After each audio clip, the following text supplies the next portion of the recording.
guys, it's me, Blush Cameron. What you just heard was a clip from my new single that's out now called Ribbons on the Cuffs.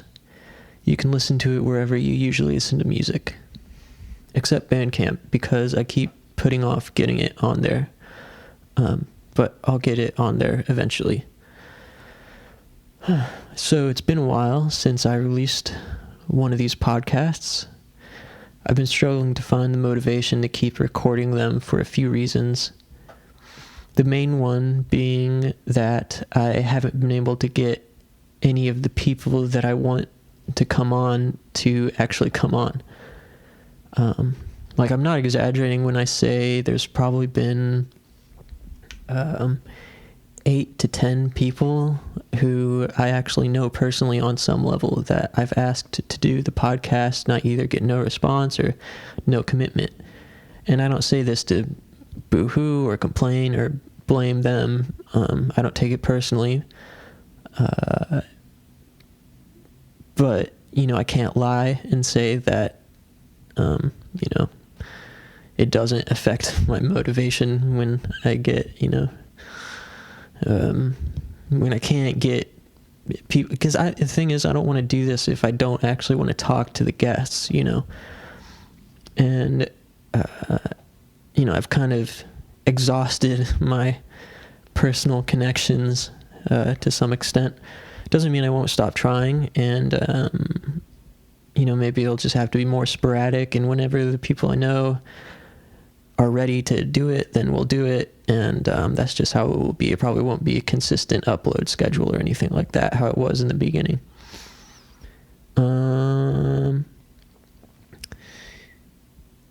What else? Yeah, so I think I'll just do these, as they happen. There are at least 2 or 3 more episodes after this one that will get a consistent upload. I've got 2 more after today's episode that are actually recorded, and then 1 more scheduled to be recorded. And so for today's episode, I'm talking to my friend Michael, aka Molly Drag, Quebec or Montreal-based artist and musician, makes great music, and is a very fun person to talk to. So we had a great conversation, and I think you'll enjoy it even if you're not already familiar with his music. So let's just get into it. Thanks for listening, everybody.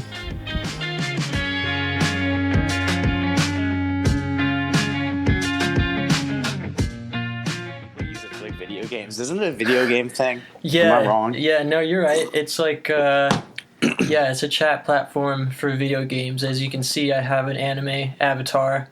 And you can find while you're playing, while you're playing a game, you can chat with people on your Discord thing while you're playing a game or something, yeah, like a group or whatever. You can find communities on it. You can search for different gaming related types of communities, and they have other stuff outside of games on here. They have movie chat rooms. It's just that's cool. That's yeah. cool. I should probably get into it. I should probably see some shit. I think I was actually asked to do some sort of, this was a month ago or maybe longer, to do some sort of concert live playing thing on it, but I couldn't figure it out. It was confusing. Wow. So.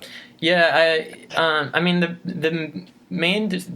thing that I use it for the most is just a regular group chat with friends. Yeah. Because it's just really intuitive and has a lot of options for group chats, as opposed to iMessage group chat. You can make a bunch of different rooms within your chat room so that if you got a bunch of people in there, you can all be talking at once about different subjects without talking over each other. That's really cool. That's interesting. Yeah, it's good. I think that's what my roommate, when he plays Overwatch or something, I think I'll have a Discord going with my, I think that's what he plays. I'm pretty sure that's what he plays. What kind of stuff have you been doing during quarantine, speaking of video games and stuff? Watching a lot of movies. I've basically watched every John Cassavetes movie. Whoa, cool. I want to get into John Cassavetes better. I haven't yet. If you want, yeah, a good place to start would be obviously Shadows. Shadows or Faces would probably be like a good place to start. Yeah, let me add those to my watch list if they're not already. There's another social app I'm on, Letterboxd. Oh yeah, my ex uses that. Touchy subject. Yeah, yeah. I want to watch Killing of a Chinese Bookie as well. Oh, that's beautiful. I think, yeah, the most underrated John Cassavetes movie is Gloria. Gloria is a really beautiful film about a kid who his family gets killed by like the mafia, and right before the family gets killed, the father kind of pawns off his son to an ex-assassin, Gloria, who plays Jenna Edwards, because if it wasn't for Jenna Edwards, I don't think Cassavetes' movies would have been as effective. Like, she was his wife. They, were together for a really long time. She was the star of all of his films, and she really is just an incredible woman, an incredible actor. But so anyway, she basically takes care of this kid while she's trying to protect him from these, assassins of this mafia that are coming out. And there's this, you can see how much the Safdie brothers like this movie. It has it's filmed very similarly, kind of like actuality movie. It almost looks like a documentary, but it's a film. There's a script, but it gives off that you're just like kind of like a fly on the wall. But damn, I gotta watch that. That sounds amazing. Gloria is really, really cool. It's I'm not going to spoil anything, but I'm going to say the last, if you don't cry during the last 5-minute scene, then I don't know if you have a soul. You know what I watched for the first time recently, speaking of Cassavetes, was Rosemary's Baby. Yeah. I'd never seen it, which is, think, really? I mean, it's a staple, obviously, but I'd never seen it until recently. It's just one of those things where it's everybody's seen it. It's a classic. I got other stuff I need to get to. I already know that it's good. Yeah, but I watched it. I loved it. Yeah, that's a really, really good movie, and it's like that movie. I recently rewatched that too, and I remember seeing that when I was a kid, and the whole kind of weird almost rape scene with the devil, Satan, or what's supposed to be representing Satan, and I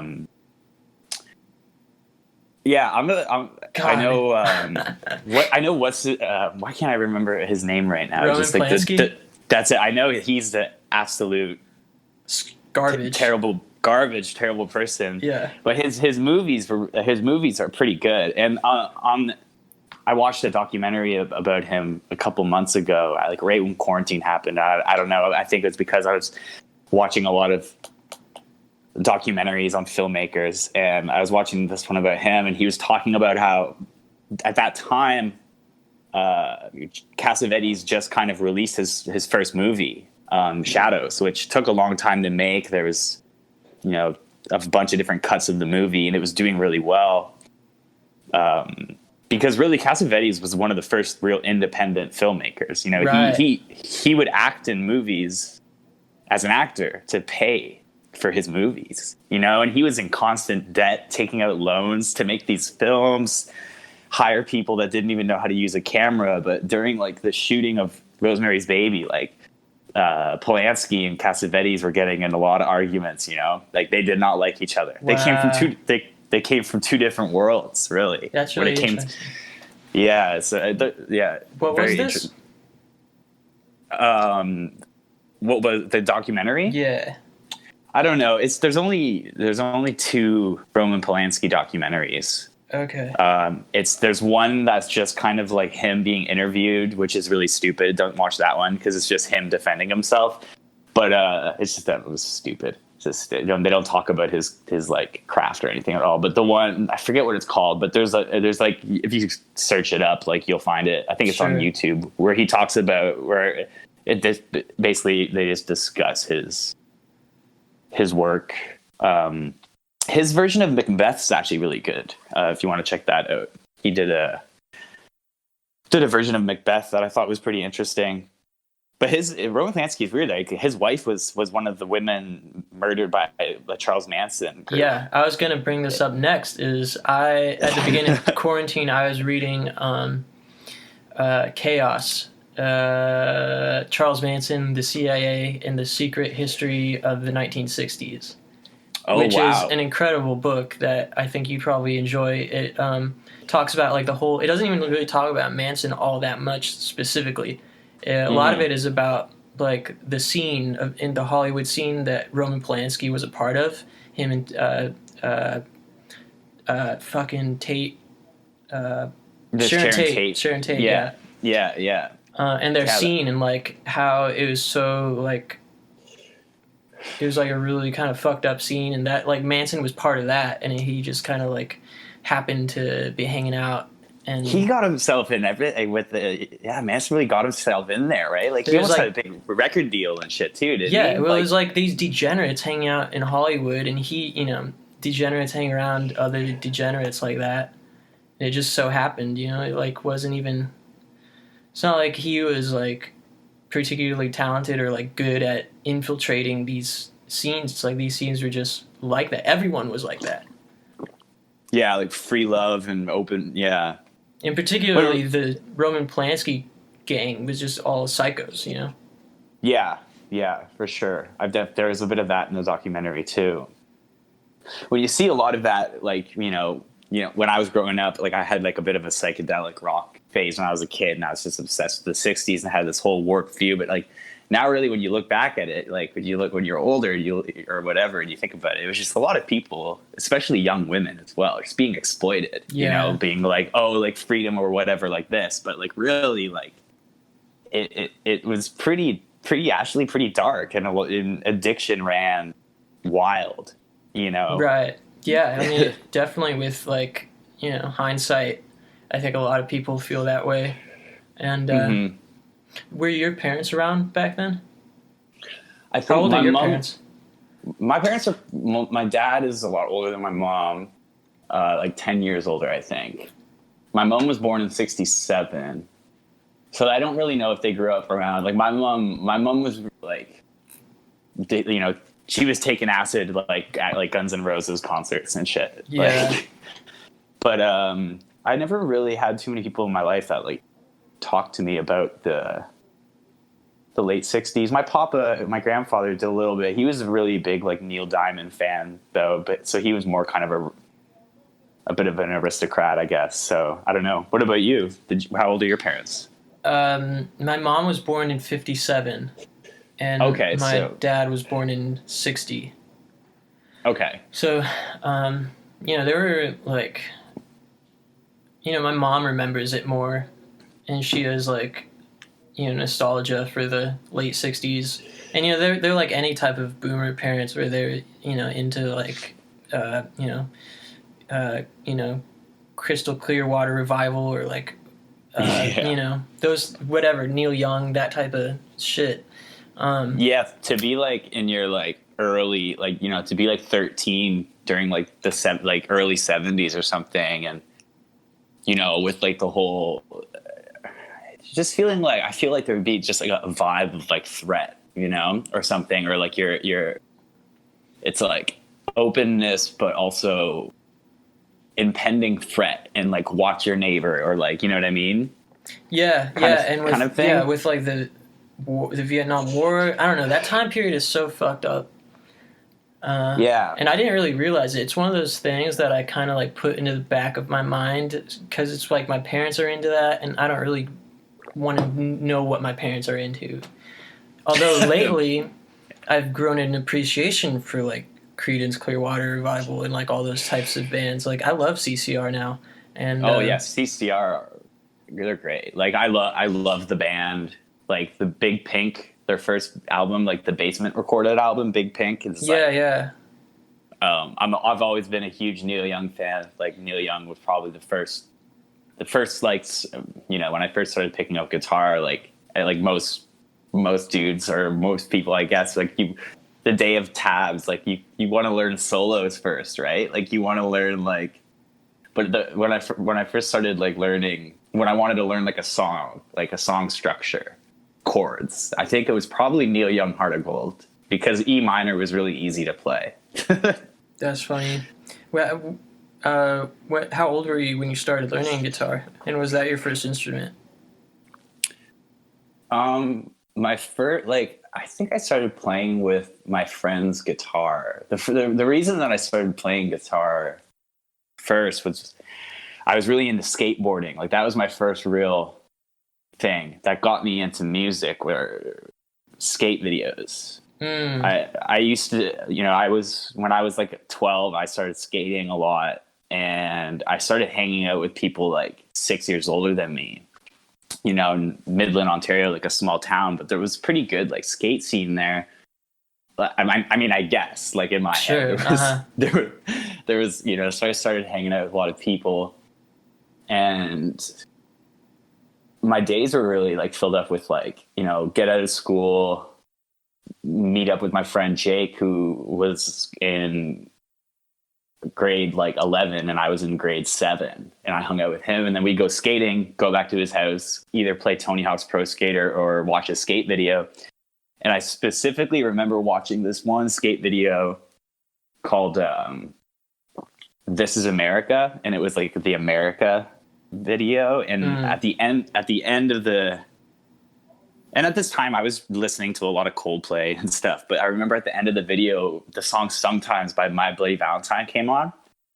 and I never heard something like that before. And it was to like the montage of like a skater, like Andrew Reynolds and stuff.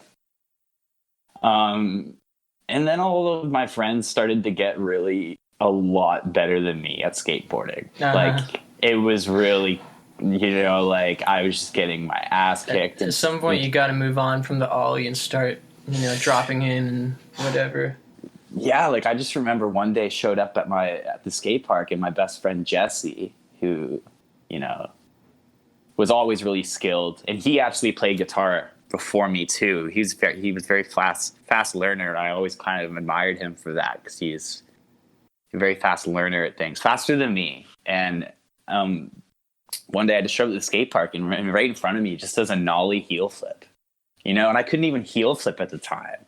And I remember like that right then I was like, all right, like I need to find something else here. So my mom bought me a Squier Strat, and I was just like listening to a lot of Blink-182 at this time. I had just seen them live. My first concert was Blink-182 and The Used, and Taking Back Sunday. Dude, I love The Used first record. Oh yeah, that was one of my first albums. Yeah, that song Blue and Yellow. Yeah. Yeah. What that one part's like, no, you'll never find it if you're looking for it. Yes, dude. Yeah, you should cover that. Yeah, I would. I love that. That track's beautiful. But yeah, so I started playing. So I guess I'd be like 13 when I got my first guitar. And then I would learn how to play songs by like I had this Blink-182 DVD called the Youthro Chronicles, and it had all their music videos on like the DVD menu. And I just like can see myself in my room, like standing with the guitar on my shoulders, strapped like on my shoulders, sitting in my boxers in my room, watching the Stay Together for the Kids music video and looking where like Tom DeLonge's fingers were on his guitar to like, and if it sounded kind of close, I knew they were power chords. And that's kind of how I started learning how to play guitar, really. Wow. And then one day my mom showed up at the house with a keyboard that had like weighted keys. So it was kind of like a piano because it had like those weighted keys that kind of gave a bit of restriction. Uh-huh. And then I started really, I kind of went out of my like punk emo thing because I was really into Coldplay too at this time, and I would spend my days like dial-up internet days. So this, on the Coldplay official forums, and I would like, Wow. it was weird. I was on there, and I remember I would like search up in the toolbar like Coldplay's influences, and then I would write down all of their, you know, bands I would read, like, you know, like Beatles or like U2 or like Echo and the Bunnymen, or My Bloody Valentine, and then I would go on LimeWire and download these songs by all these other bands. So I started to get really into like my music taste started to get really vast because of like bands influences, and I would really like spend my time on the computer a lot, really. And then I started learning how to play piano. There's definitely a common thread of like people our age getting kind of like a vast taste for music early on because of the internet. But yeah. You're the first person that's mentioned Coldplay at all, let alone being like the first major, you know, avenue into discovering music. So that's pretty funny. Yeah, they were definitely like the band that like they didn't seem to fit in any real genre for me. They just seemed like one of these big bands that like really resonated with me. I remember my grade 8 school trip. We went to Quebec. It was my first time coming here where I live now, actually, and I never would have thought I would have lived here. My whole life, really, I never thought I would live here. I remember my dad bought me Coldplay, X and Y had just come out, and I was already into them by this time. And I had a CD Walkman. We would walk through the Citadel, like castle, and, you know, these museums. And I just had my headphones on listening to X and Y, you know, just listening to Fix You on repeat. That rocks. So yeah, they were really, and they're a band that really like changed, you know, like with album to album, they're kind of like U2 like that, like a little bit, like they changed. And U2 are another band I actually grew up loving a lot. My dad really got me into like YouTube and Pink Floyd, but I always liked the sad songs, you know. Yeah, Like I was always driven towards the sadder sounding interesting. songs. I liked the angry stuff. I early on like got into Deftones and only wanted to listen to screaming music. Oh, Deftones! What's that one album that has like this song "Cherry" on it? What? Cherry something? Damn. What's that album? It's almost got like a girl submerged or something weird. Saturday Night Wrist. Yeah. I've listened to that. And White Pony too. White Pony's an all-time classic. Yeah, Deftones are sick. Did you ever get into Metallica? Did you ever have They were actually, when I was like 3 years old, I called them my favorite band without even knowing what they sounded like. I just thought the name was cool. Yeah, it is a really cool name. No. Did you like Metallica? I had a Metallica phase. Like, not really like a big phase, but I definitely remember learning how to play the song One. I really like that song. So close, no matter how far. I remember like I spent a long time. My mom would get so pissed, right? Because I'd use all our paper and printer ink to print out guitar tabs. Hell yeah. Also to print out pictures of my favorite musicians. Uh-huh. So we just use all this colored ink, right? Because they'd be printing off full page 8x11 colored pictures of like Peter Gabriel or like John Lennon, you know what I mean? And I put them on my wall, tried to do stuff for work, and she'd come in my room. My room is just, the floors are just filled with guitar tabs, paper, and my walls are covered in all these like you know, I had like Elliott Smith up there and like Neil Young. And she's like, you got to stop. Like, what is this doing for you? And I just remember being like, they're just like, you know, people I want to like be. Wow, you're kind of ahead of your time as a teenager listening to Peter Gabriel like that. I think most kids our age back then, you know, were listening to, you know, whatever, Census Fail or they used. Yeah, like I was in that phase of like the early emo kind of like, I guess I almost like pop punk, but like real pop punk, you know, like real kind of pop music with punk influences. early, and it was quick.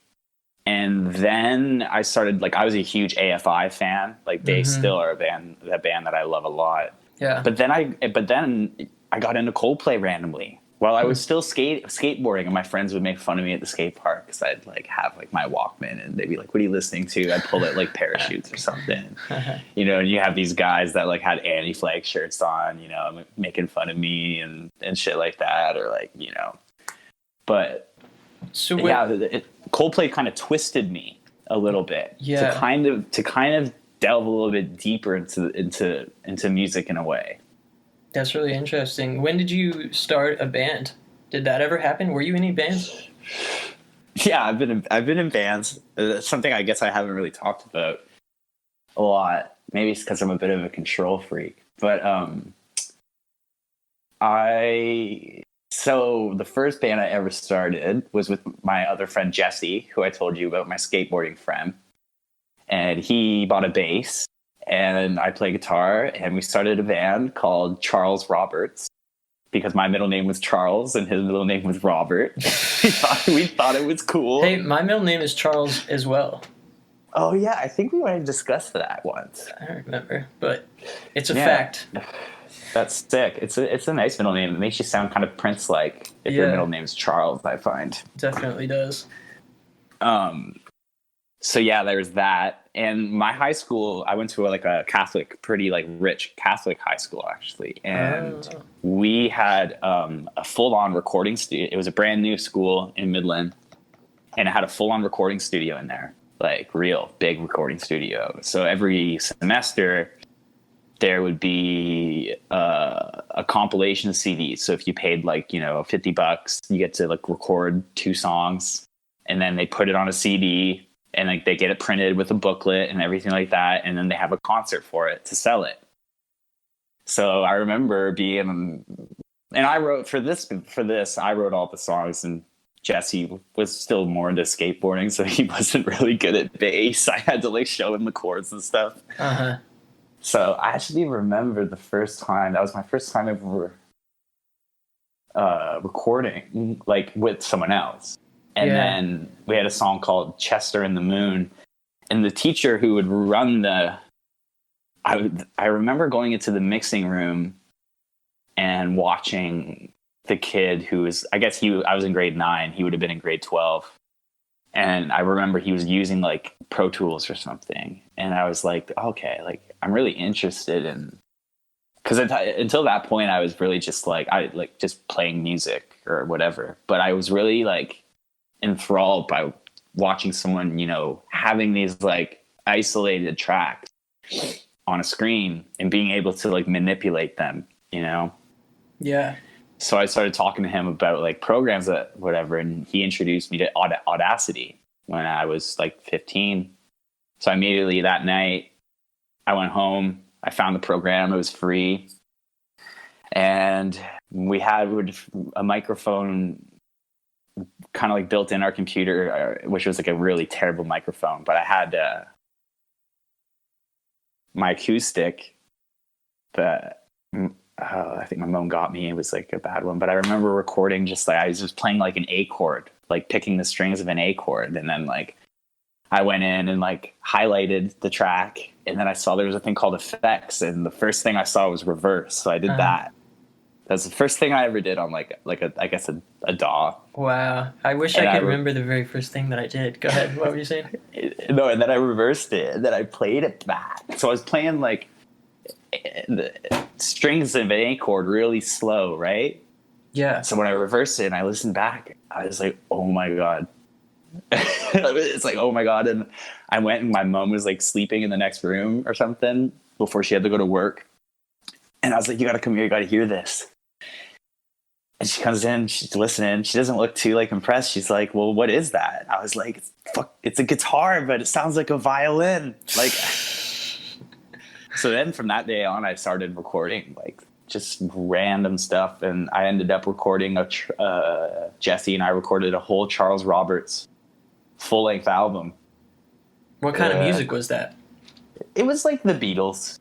Okay. It was like the Beatles. I was really into the Beatles, and my friend's older sister introduced me to Sigur Rós at that time. So I started getting into Sigur Rós when I was in grade 9, like 15. Is that music out there anywhere that people can listen to it? Charles Roberts? Yeah. No. Actually, what's funny is Jesse, who I haven't seen in over 10 years. He was my first real best friend. He tagged me on Facebook a couple of years back, right? And the tag was a picture of one of the CDs of the album. Wow. And it was called Stuck in Reverse. And he had that's what it was called, like literally Stuck in Reverse. And I messaged him. I was like, could you do me a big favor and, burn these tracks, like upload these tracks to like Mediafire or WeTransfer and send them to me? But he never did. Still waiting. Because I would love to try to use that for something. Yeah. I'm a sucker for nostalgia. It's like a blessing and a curse, but I'm addicted to like... it makes me sad. I've lost a lot of my like really old material. A lot of the very first stuff that I made, I don't have anymore. I go pretty far back. I have a lot of it, but some of the very, very early stuff I don't have anymore, which is a bummer. Yeah, because it doesn't seem like... Because when you're younger like that, it's like what's great about being young, like that age, is you don't have to like practice mindfulness. You just you're just in the present moment. You just, that's one thing I love about like adolescence is like, you don't need to meditate to be mindful. You just already are. All that matters is like the present moment. Yeah. I mean, you're like a big ball of impulsivity. Yes, exactly. And like these days I have to like I'm so like concerned about uncertainty and and stuff in the future, or like dwelling on mistakes in the past, that I have to like close my eyes and like practice mindfulness. It's like a huge there's part. no like 13-year-old that's like, oh God, how long am I gonna live? Or like, like, oh God, I can't believe I did that thing 3 years ago that I'm still embarrassed about. Yeah, I know, right? I know, and no one kind of really tells you either. That's good. Like people tell you stuff about like being an adult sometimes, but they never tell you that you're gonna spend like half an hour a day worrying about if this person that you did something in front of is thinking about that when they're probably not. Yeah, dude. Because like it's funny to be human, is that like no one thinks about you as much as you think they do. Yeah, that's definitely true. Like people are pretty wrapped up in themselves. Yeah. Do you feel that you're better? You mentioned that you're sober now. Do you feel that you're better at that kind of stuff now? Or is it like more of a struggle and you're having to like work on it more? Yeah. I think it depends on the day. This whole quarantine thing kind of taught me a lot. And,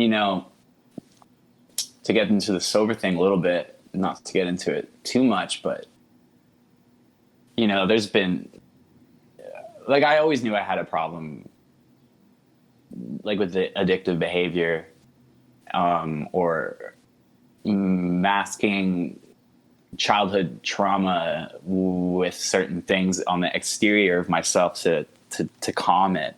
And I think like the evidence is really clear, like within my music or if you're close to me and, have seen me drunk or high or whatever, and I have had friends in the past just be like, I think you need like help or whatever. And, I would go through bouts with sobriety and,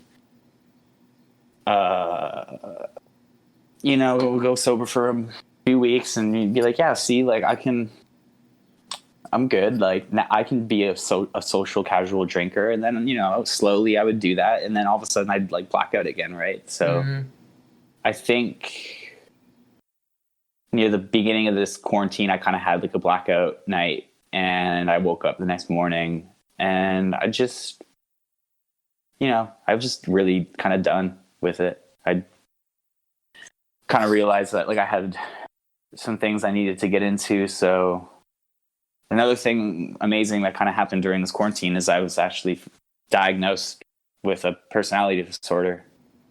Oh, really? Yeah, it was like an interesting process because a borderline personality disorder, which makes a lot of sense. Sure.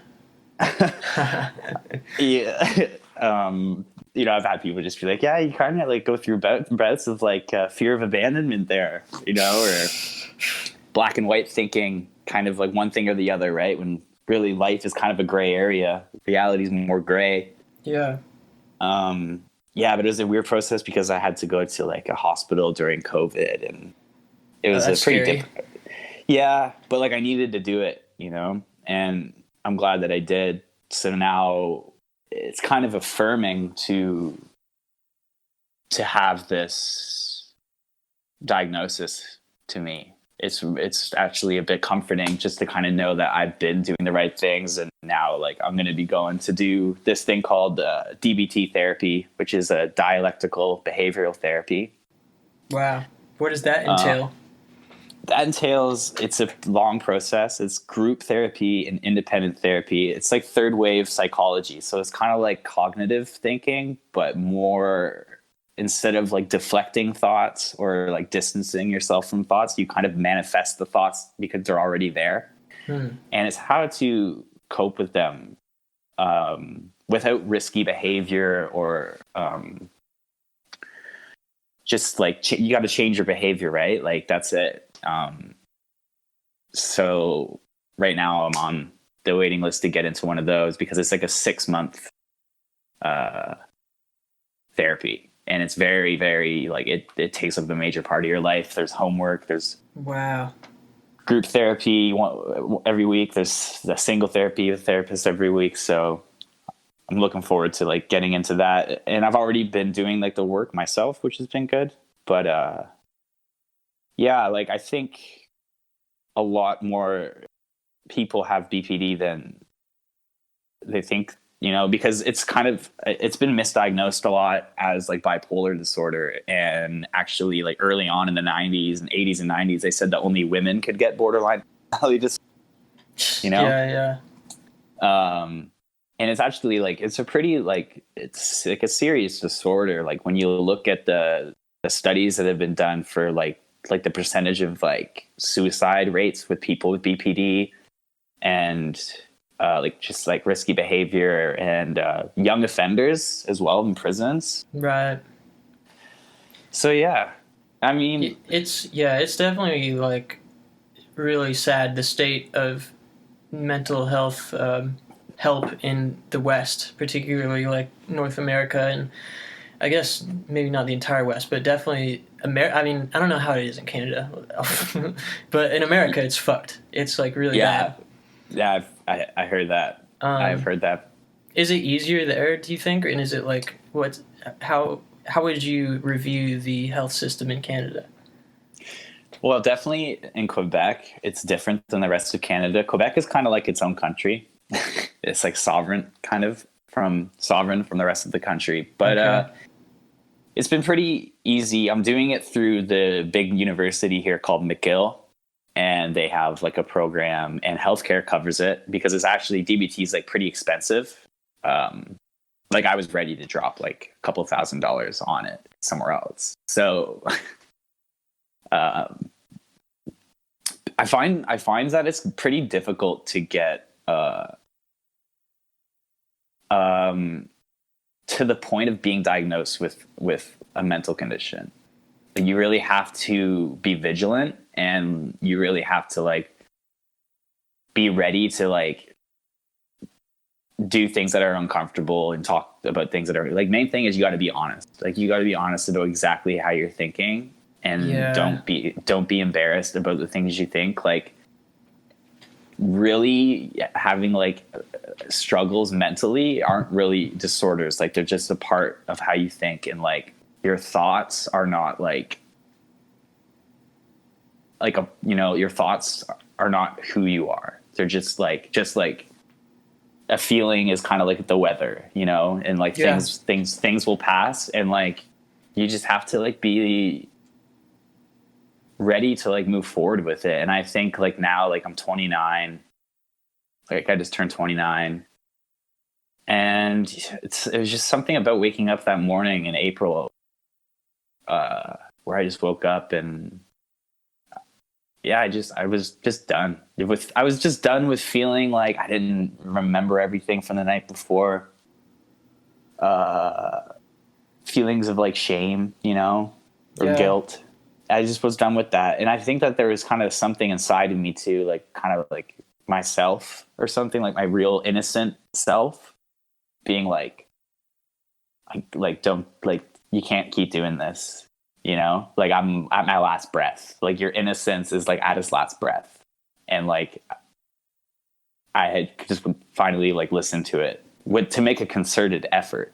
Sure. Too. Is like, you can go around being like, yeah, this is like, I'm doing this, but like, you have to like tell yourself like, my whole life has got to change now. Right. This isn't a temporary and that's thing. A terrifying feeling, because we get used to feeling fucked up and used to acting fucked up. I know. And it feels right? It feels like, oh, this is the only way I can exist. What's going to happen if I change? I started thinking about like having behaviors when you're like drunk or like whatever, or like, and started thinking about, because I was doing at the beginning of quarantine, after that I was going to some AA meetings on Zoom, which were very helpful to me. I feel like if anyone that feels like alcohol can be like, if you black out, or if you can become certain ways that aren't you when you're drunk, or people say they're concerned, like I would say just try AA once, and see what it does for you. Like it's a very like helpful program. It's one of the most successful like programs, in recovery, and it's old, it's been around. But I was thinking about those behaviors, and I was thinking about how like, it's kind of like you're in a boxing match with like a substance over and over again, and you lose every time, if you're like an addict, but you still feel like you can win the next time, so you tell yourself all these things like, this is going to be different now because I'm not going to drink this kind of alcohol, or I'm not going to do this drug, or I'm not, or I'm going to do it in this environment, or I'm going to have a limit. You start setting all these changes that you think are really going to do something. So you do another bout and you lose again. And like, the audience of this in the closest front row are the people that love you the most. Right. And they'll be the last to leave too. They'll stick around and watch you get your ass kicked over and over again. But eventually they'll leave, Eventually they can't do it anymore. That's going to happen. Yep. Yeah. So, yeah. And I think that, people I feel like you can't blame people for leaving soon. Like as soon as it happens, I feel like it should almost happen sooner in some cases. I agree. Yeah, you can't blame people for leaving. It doesn't mean they don't love you. There's this crazy, like, we want to put all of the bad behavior onto mental health, but sometimes it's like, I mean, I've been there too, and I've had family that have gone through, struggles with substance abuse and mental health. Sometimes it is used as kind of like a shield to enable yourself to keep acting that way.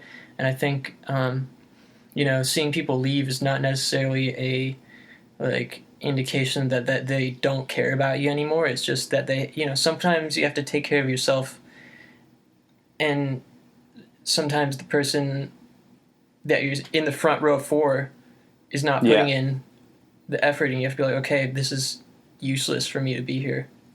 Well, exactly. Like, how long and I think too, and when I think about my past like relationships and stuff, it's like, you can't blame them because they love you, and like, in order for them to like want you to really change, like they can't be pressured into a role for you anymore, right? The one thing with me, with like having BPD, and I've been thinking about, because like, not to go into it too much, but like in my childhood, I had a lot of leaving. There's a lot of leaving changes and like people coming in and out of my life, and So I think in a way with like fear of abandonment and all that is I kind of used people as well as a substance, and I'm recognizing that a lot more. Right. So then I think I started thinking about it a lot in the last couple of months is to like get real comfort in life and to like be present. It can't come from outside yourself. It can't be a person, can't be a substance, you know. It really like comes within yourself. It's from within. Yeah. So I find with me and a lot of my behavior drunk would be like, you know, like BPD is kind of like, I hate you, don't leave me, you know? You test people because you think they don't really love you, because you have this warped sense of reality, and you give into it, and then they can't put up with it anymore. They're exhausted, so they leave, and then you're in despair. Yeah. Like, don't leave. I can't do this without you, kind of thing, that kind of behavior. Yeah. I the most content that I've felt during this quarantine is when I've been entirely just focused on me and whatever I want to do, because like I'd been spending so much time on my phone, just like looking at social media and being like, you know, needing sort of validation through that, you know, channel. Validation. Yeah, definitely. When you start feeling content without getting constant validation through the people in your life or your relationships or social media, like that's when, you know, you really feel kind of peaceful and can enjoy things. Totally. Yeah, yeah. Oh, sorry, I just got a package. Nice. What did you get? I think I got some skincare stuff, actually. Yeah, I've been that's my new thing kind of lately, a little bit of skincare. Oh, that's good. I've been breaking out because I haven't been eating well or going outside or washing my face. That's something that like I've gotten really into now with quarantine, like exercising and eating well, and I think that's actually kind of a huge part of like if you have a long thing with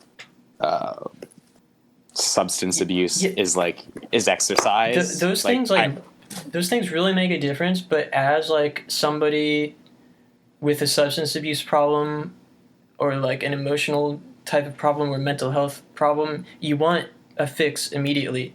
And like eating well and exercise and those kinds of like natural ways to take care of yourself, like they take a little bit of time for them to build up. And so it's really hard to keep the momentum.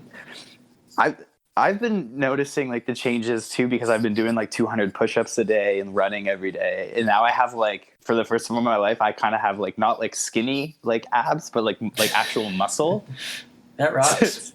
So I was just like, wow, like it's really weird to be like I'm like strong. And now it's just like, no, it's been really, really good. So now my day's kind of like, it's kind of meditative for me, where like, if I don't do one of them, like I need to do at least one of either run or do the push-ups every day. Like I need to do one of them. That's like a part of my routine is very important to me lately. And I think that's just going to be the thing to do. Has all this stuff affected your songwriting at all? Yeah, I guess we haven't really gotten to that yet. Yeah. I've basically finished another album. I'm almost done. And what's interesting about this is I started recording this album back last summer. And I was doing a lot of drugs and drinking a lot. Yeah. During the beginning. And the lyrics on the early stuff for this record were definitely about like addiction. And they sounded kind of like a cry for help a little bit.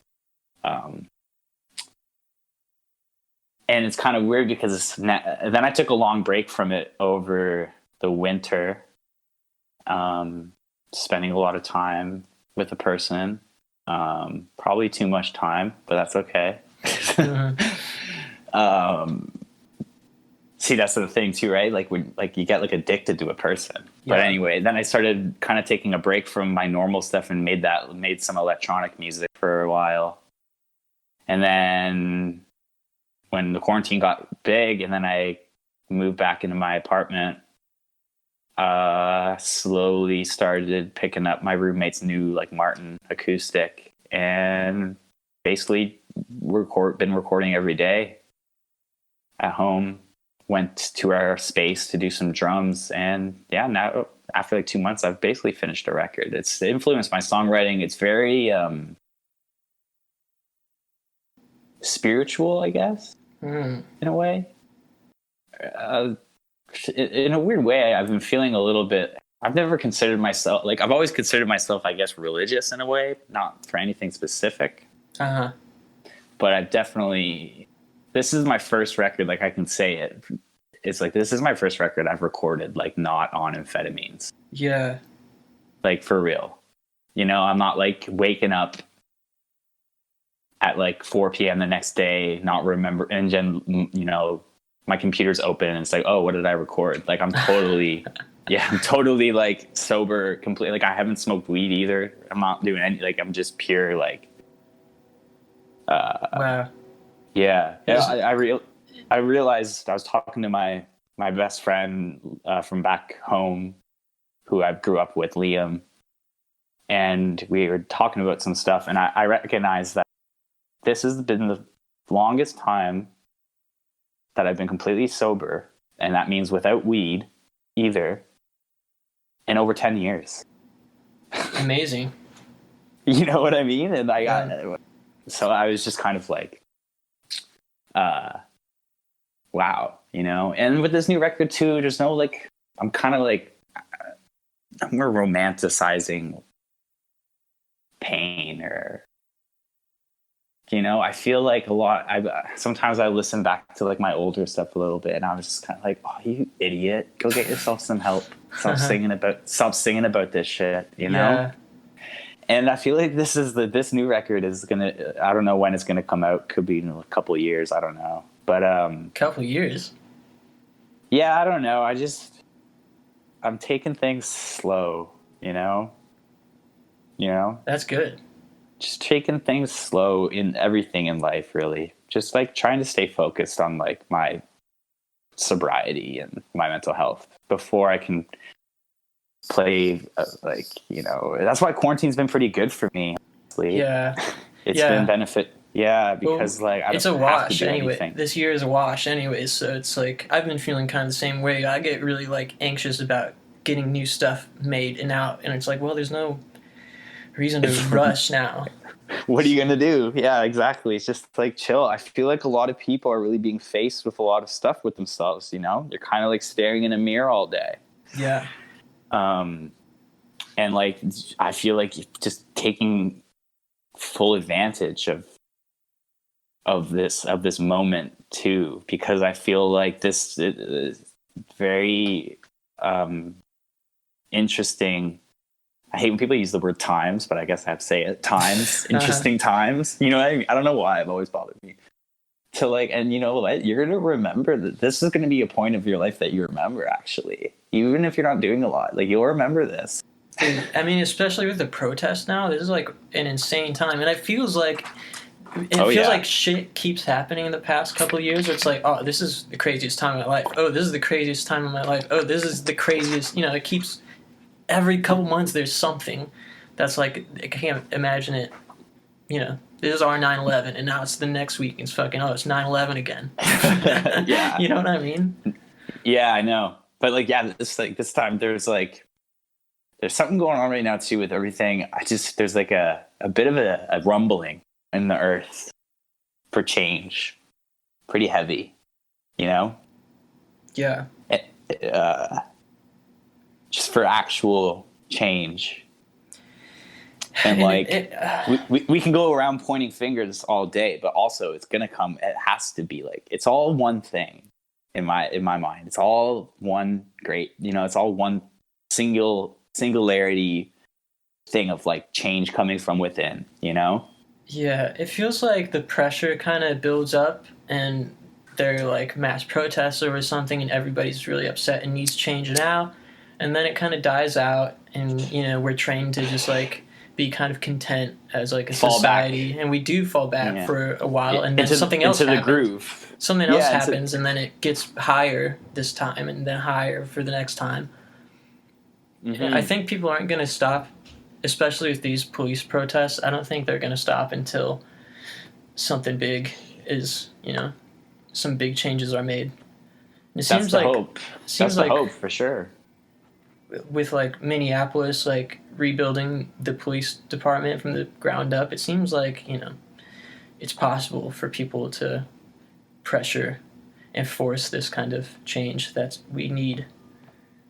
Yeah, exactly. Like things can actually be like when you realize that, like I was reading just about, defunding police isn't like a radical idea. Like, no, you not think at all. about how many things in our society are defunded all the time, as in like education. So I think it's really important for people to use the right words, to really think and use a filter, to use the proper words and to communicate with each other as well. Yeah. Because we're humans, right? Like we all kind of crave the same things. We all, really. So what's the sound of the new stuff that you've been working on? Yeah. It's really it's not really different, but it's probably my most bare record, as in there's not a lot of effects or like reverb stuff. It's my most folk record for sure. I got back in heavily to Neil Young again. People that I've basically been showing the same two people in my life the stuff I've been working on. And yeah, it's kind of like Neil Young, Elliott Smith. Like it's mostly just like acoustic guitar, drums, bass, vocals. And my friend Alex plays lap steel on like half the record. How many tracks, and does it have a name? Yeah. It's going to be probably like 11 or 13 tracks, I think. I have recorded over 30 or 40 songs for it, but I think I've narrowed it down to 13 now. Uh-huh. The working title right now is... Cool. That's the working title. Do you have any, like, aspirations to shop it to labels? I know you don't like touring, and I can't imagine you, like, playing the album cycle game and being happy doing that, or have your feelings changed on that now that you're sober? What do you think? I need to wait a pretty long time, I think, before I can tour again. I don't know, like, Bless, you see me on tour, you know what I mean? You've seen the beer in my hand constantly. Well, that's what tour does. You can't exist. It's really hard to exist on tour without drinking all the time. Yeah. And like the boys in Past Life from the US who I toured the last like 3 American tours with, like, they every time they noticed that I had a bit of a problem. So I'm definitely going to have to, like, when I do tour again, when and if, I'm going to have to like really set down a strict regiment of like, okay, like go for a run, find time, load in, go for a run, maybe even have to go to like, okay, Google an AA meeting in this city. I've actually toured with like someone before that would go to AA meetings like on tour, which I always really, really admired, that dedication to sobriety, So, I just have to just be very, like, again, vigilant and like mindful of like where I'm at because really first thing that's coming first right now is like, sobriety and like being okay with how I feel. Yeah. So what about label stuff? Label stuff. Do you ever have you been thinking about that at all, or do you have any aspirations to like be on a big label? Yeah. Molly Drag, Warner Brothers, Coldplay tour. I've been fortunate enough to like have some labels listen to my music and say nice things about it before. Some labels that I like Asthmatic Kitty and stuff. I'm definitely gonna, because I feel like Egg Hunt would probably put this out again. and I know they're going to help me get it mastered because I really liked the master on Touchstone. I really liked the work that Greg did. He did a good job. But I'm definitely going to slowly send it around. I mean, what like my dream label to be on to release an album with would probably be 4AD. Oh yeah, that'd be sick. Or like Jaguar.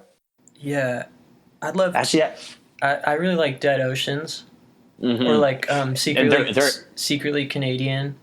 Yeah, those are the three same. They're all from Secretly Group. Secretly Canadian, Dead Oceans, and Jaguar. From the same. They're in the same thing.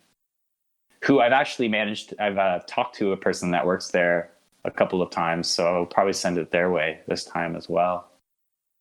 I guess this record kind of, you know what I'm thinking about now? It kind of sounds like Bon Iver's second record, the self-titled one. It's kind of like that. It kind of has that kind of, it's not like it, but you get what I mean? It comes from the same planet a little bit. Right.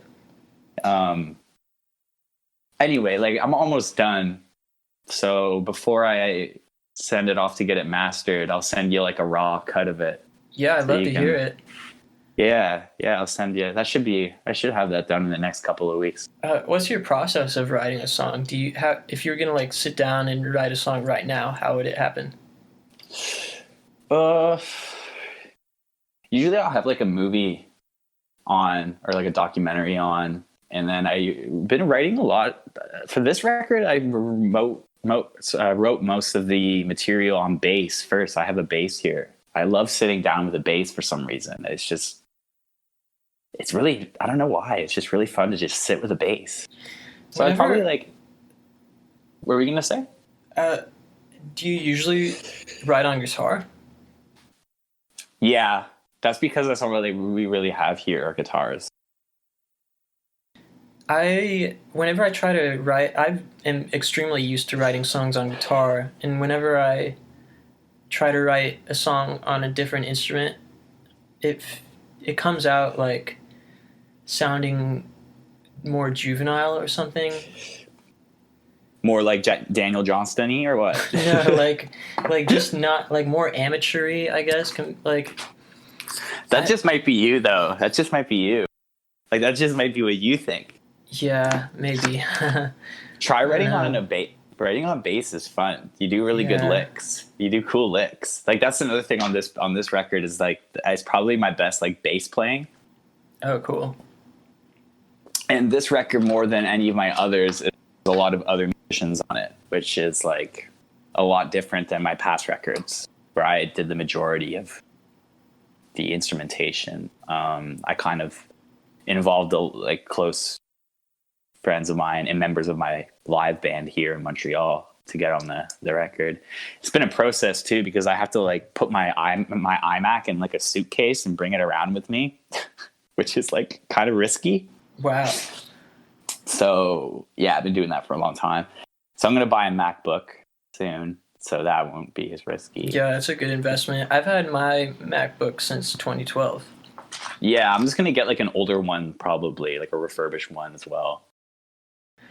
Because I'm just going to use it for like GarageBand, so because that's what I use. That's what I record on. Yeah, I use GarageBand too. It's awesome. It's the best. I love GarageBand. Honestly, the reasons I use it over like Pro Tools is like kind of like small quality of life things. Like, and these might be things that you can adjust in Pro Tools, but like. For instance, like even just like dragging the way that you drag a piece of audio and how like you can't drag it back without deleting it. Like if you drag the end of the audio in Pro Tools and drag it back, then that audio is gone. Yes, I love that too. How you can like kind of like split a track, copy and paste it, and then drag it and form longer, and it's still there. Right? Exactly. Stuff like that is like why I still mainly use GarageBand. Yeah. I just started using it. My first girlfriend in high school, her dad had an iBook. It was right before the MacBooks came out, but the iBook had the first version of GarageBand on it. So I started using GarageBand when I was like 16. So it's just been like in the Catholic school I went to, it was all Mac. Like I had a lot of Mac stuff, so I just always used GarageBand, and I just know it well. Actually, you know what though? I kind of lied there because for this album, for drum tracks I recorded, I did mix a lot of them with Ableton. Oh, interesting. They're live drums? Oh yeah, they're live drums. Wow. This whole album is like live stuff. Wow.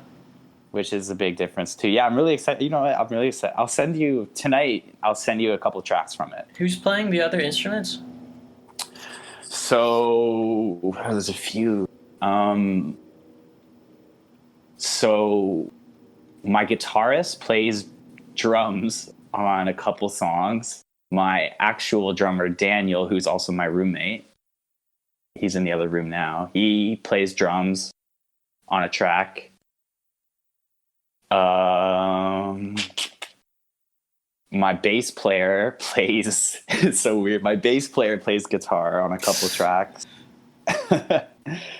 Yeah, and my friend Alex Casey, who has a project called Power Party, he plays lap steel on like 6 songs, like slide guitars, lap steel. And they're just down to do this? Like you don't have to pay them or anything? No, I do that too. Oh. Or like not. It just depends on like what they're feeling, really. Huh. I feel like quarantine's been beneficial that way. A little bit. Like, are you like, hey, there's this track. Do you want to do something on it? If not, God, buy you lunch. I'm so glad Sorry, go ahead. I was gonna say, like, I bought like me and Daniel like Subway the one night when we were doing drums. That's nice. That sounds like a pleasant evening. It was a good time. We got Subway, and I came back and I finished the Beatles anthology because I've watched that probably like 10 times in my life. Do they help you write the parts, or do you just tell them what to do? Sometimes I will see what they're feeling and then give my, like with drums, I know where my strengths are and I know things that I can't do. So maybe I'll like sit on the drums and be like, I want something kind of like this. Right. And we'll just kind of work it out and just see what works best. And I'll just like sit there with them in front of the iMac and just kind of go with it. Just kind of feel like with this record is like kind of like, let's just like honor the song as best as we can and like not fill it with a bunch of stuff. Let's try to get like the best track we can of just like, that's discipline. Yeah. Oh, definitely. I feel like all my other records, not really like Touchstone was kind of the first one where I really started perfecting certain things and not just being like, okay, that's good enough. But now with this one is like, I've done a lot of retracking. Like when Daniel got his new Martin, I basically deleted all the acoustic tracks I had on my record and redid them. And for some of them, I had to relearn the songs again because I started recording them last summer. So I had to like, what chord am I playing there kind of thing.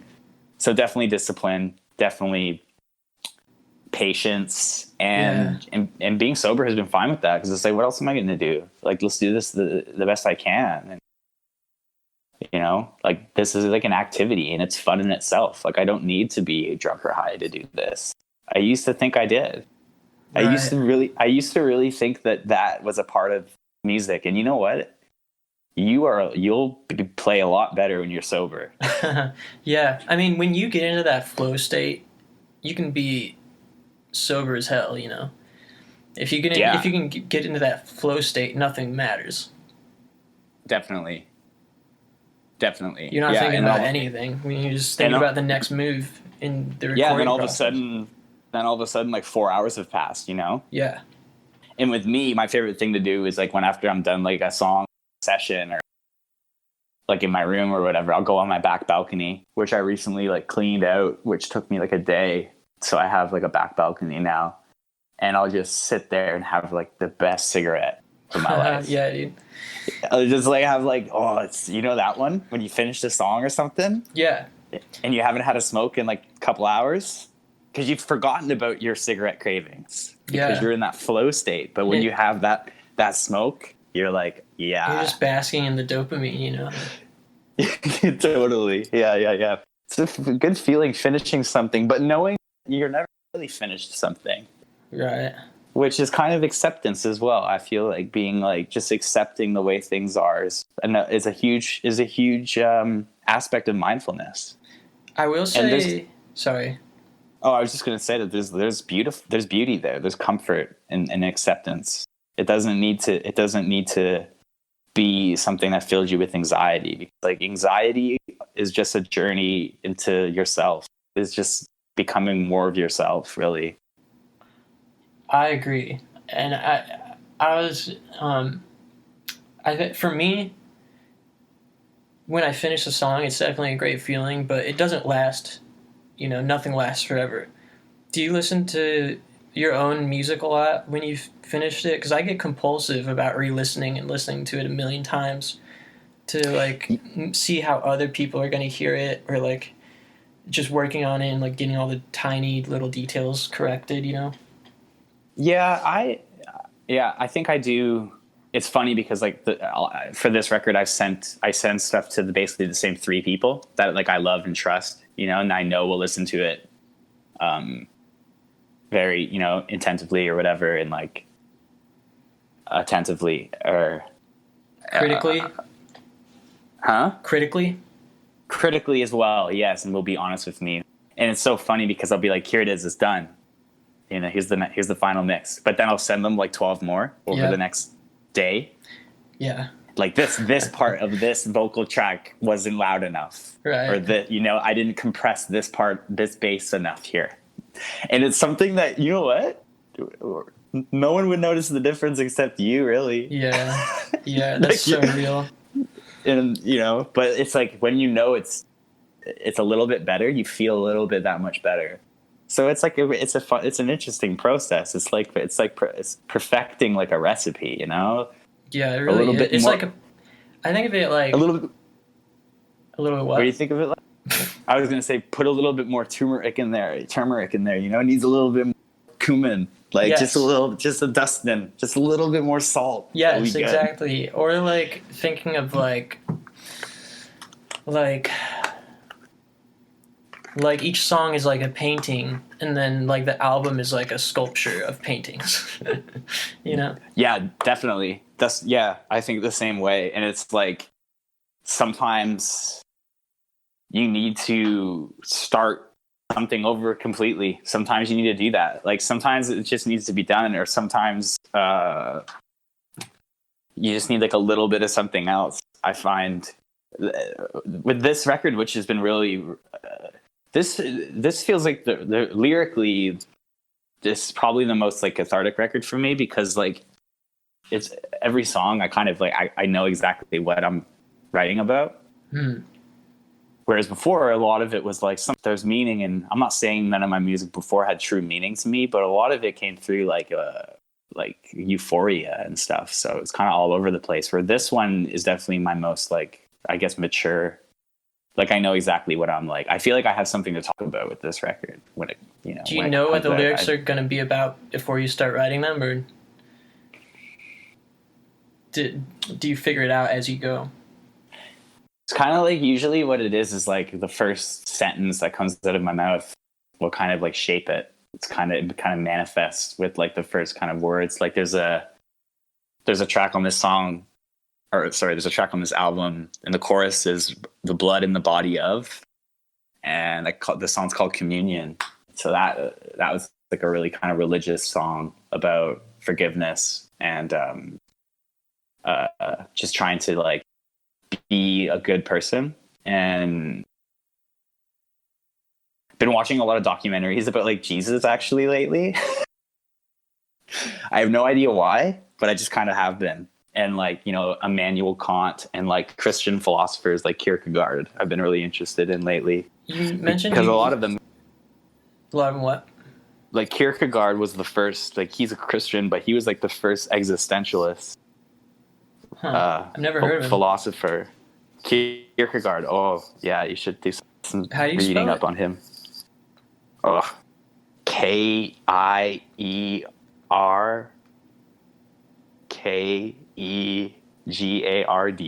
think. If you put that in, it will come up. Okay. Yeah, I got it. Yeah. Yeah, I don't know how you would spell that. Yeah. Without knowing. Yeah, no, I don't know. Something like that, but I know it would come up. You know, the benefits of Google search. You know, you don't have to be 100% right. Definitely. You mentioned you went to Catholic school. Were your parents religious? No, not really. No. So what was that about? I wasn't even baptized, but there was in Midland. There was only two schools. There was the public high school and the Catholic one, and the Catholic ones were always newer and I guess better. So my mom always wanted me to go to Catholic school. We always happened to live near one too. But it was kind of interesting going to a Catholic high school because whenever there was like a math thing, I wouldn't have to go to school if I didn't want to. That's cool. Actually, I did something bad one time though. Like I guess in the terms of the Christian faith, I stay for mass and I took communion without ever being confirmed. They'll live. Yeah, but I remember feeling like a badass too. I was like, yeah, I just ate the body of Christ and I haven't even been dude, confirmed. I always wanted to.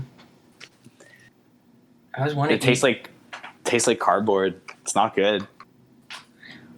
I had another question, which was, do you ever see yourself doing other styles?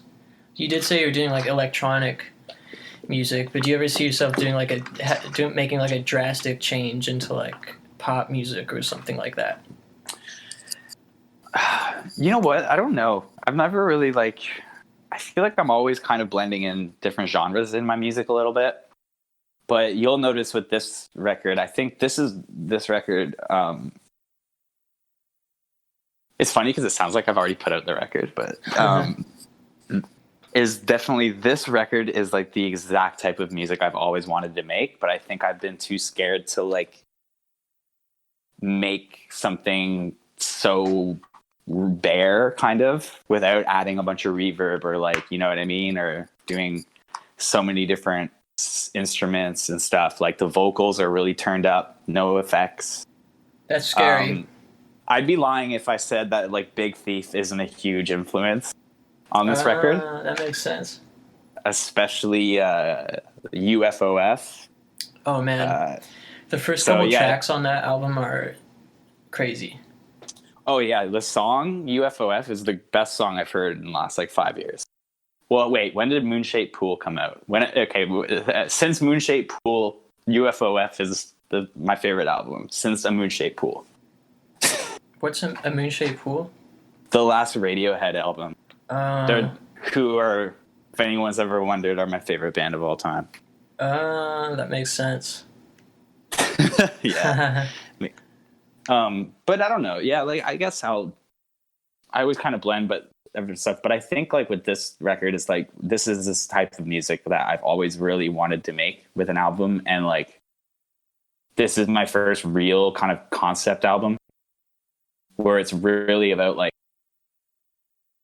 recovery and reconciling with past trauma and moving forward, and being comfortable with who you are and realizing that you are not your mistakes, and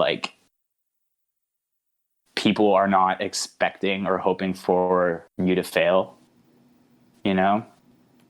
That's beautiful, man. Yeah, it's been a really beautiful experience actually. It's been this whole last 2 months I feel have probably been the most important time of my life yet. I'm proud of you, man. I hope you can, well, I know you'll keep it up and you'll do great. Appreciate that, Flesh. That's nice of you to say. That's really nice of you. It's nice talking to you. Yeah, hopefully this has been a great episode, I think.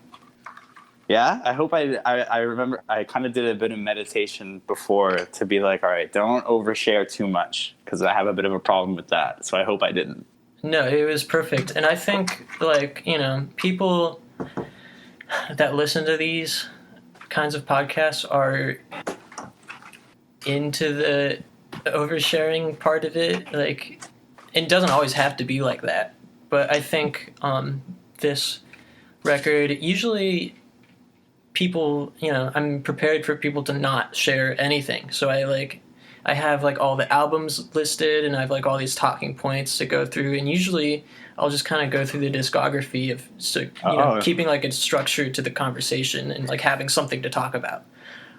Well, yeah, no, for sure. And I knew, like, I've had a couple people ask me actually during quarantine to kind of do a couple of interviews, but I really just wanted to do one with you. It's like, I don't know, like, I consider us friends, and like, yeah, I just knew that I could like I knew that it wasn't just going to be a music conversation because, I'm kind of like, because honestly, like, I'm not even too concerned about talking about like music as itself, more as like I'm concerned about talking about like the things we discuss and like expression. It feels like the right time to like just talk about whatever and like talk about the important stuff and like how, all this stuff influences the music anyways, and maybe we can do another episode down the line and like I'd actually go into like the records and like how each one was made and all that.